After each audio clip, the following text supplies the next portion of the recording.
Өзбекстан Республикасының президенті Мирзиёев Шавкат Миромонович.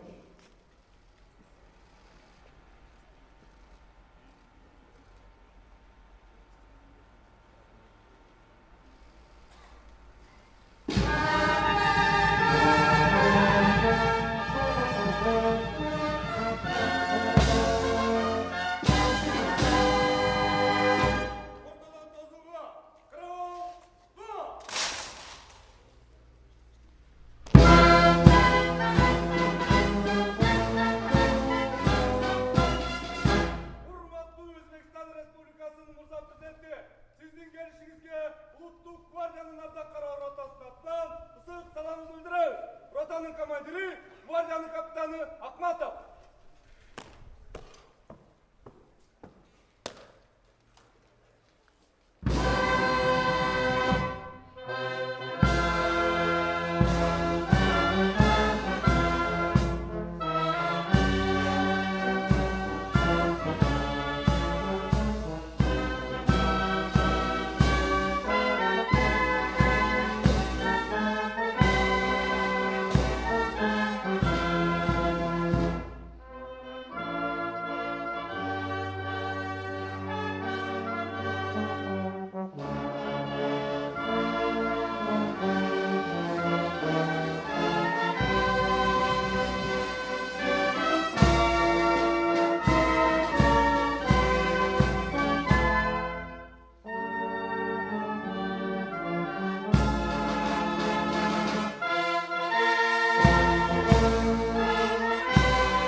Rahmat. Kecha gaplashdlaring masalada shartnomalar bir-birlaringiz bilan mana bundan aytaman o'shanga o'zgartirish kerak. Bobur nomidagi sariyani o'zlashtirib yangi suhbatlarga yaratilsa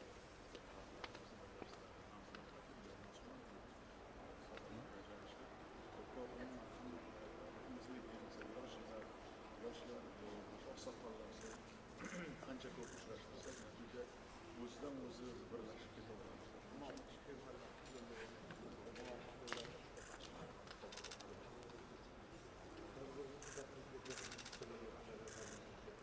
Салиев Гергаш, это моя родина, это не пограничный, я сам хотел, чтобы вы там родились и сказали. Надо делать так. Вчера Садам Амгажай сказал, получить 4 гектара на землю, строительство. На берегу, быстренько начнем делать, что сюда наши пришли, то есть это надо сделать быстро. 4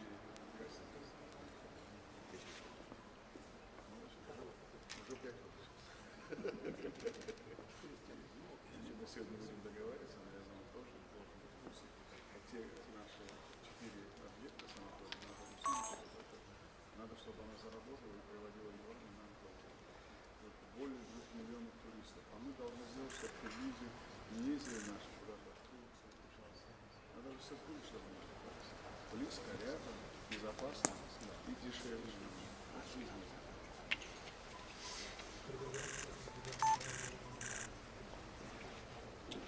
Kecha kollegangiz bilan gaplashamiz. Farg'ona. Namangan.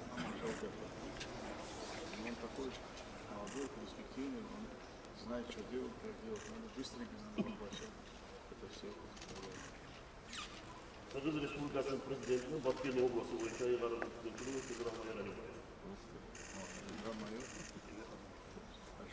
qanday kollegangiz bilan gaplashdingiz? Kollegamiz bilan suhbatlashib, bozor raqamini topib ma'muriy yaxshi, tinimsiz doimo suhbatlashib, o'sha bilan birga rayonlar vakillari doimo sizlarga qancha ko'pchilar masalani o'zlaring hal qilsalaring pastda bizga shuncha tinch bo'ladi. Oldin bitta topshiriqni darrov prezidentga yetish kerak edi. U zamon o'tib sizlarda o'zlaringga tanlamochasi bor, правильно? Они должны сами решать на местах.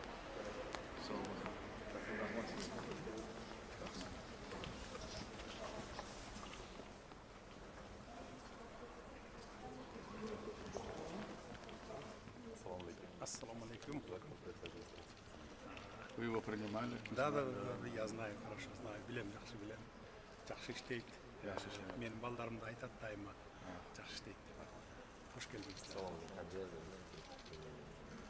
Премьер-министр всю экономику, который вчера наговорился, он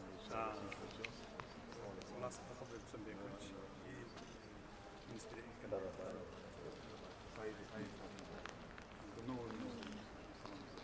Я его обладал, он последний землю в Китае послал. Я его год поработал министром образования. Я его познал, что такое жизнь, что такое образование, что такое школа. Он познал, и теперь он бизнес спустился, не летает в облаках. Это потом на самом деле. То, что я сказал, новое поколение кадров, которые за границей учат, результат. Пора уже, молодежь подтягивает. Государственный. Как раз главный министр Ибраим. Мы должны уже построить. Потом Чангарский, если получится, то Тюменский паспорт. Там тоже.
Nasıl